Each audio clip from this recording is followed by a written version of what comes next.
social emotional learning අපි කොහොමද හැඟීම් ඉගෙන ගන්නෙ?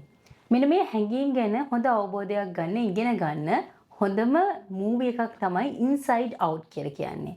මොකද අපි හැමතිස්සෙම බබාලට කියන්නේ be happy be happy be happy. හැබැයි හැමතිස්සෙම be happy විතරක් ඉන්න පුළුවන්ද? ඇත්තටම බෑ. අපිට දුක කියන හැඟීමක් ඕන. සමහර වෙලාවට තරහ කියන හැඟීම, බය කියන හැඟීම මේ හැම දෙයක්ම හැඟීම් බව තේරුම් ගන්න හොඳම මූවි එකක් තමයි Inside Out කියලා කියන්නේ. විශේෂයෙන්ම අවුරුදු 6, 7, 8 වගේ වයසේ දරුවන්ට මේ මූවි එක ගොඩාක් හොඳයි. අවුරුදු 5, 4 වගේ වයසේ දරුවෝ නම් මේකෙන් ගොඩක් වෙලාවට ගන්නේ කලර්ස් වල ලස්සන, මේ කතාවේ තියෙන ලස්සන කැරක්ටර්ස් ඒ වගේ දේවල්.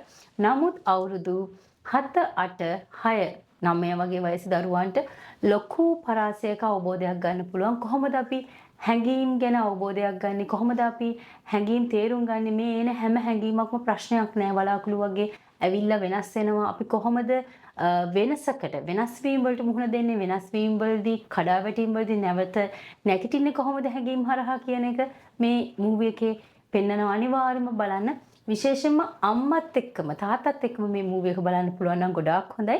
බලලා ඔයාගේ අදහසත් කමෙන්ට් එකක් තියන්න පල්ලෙහායි.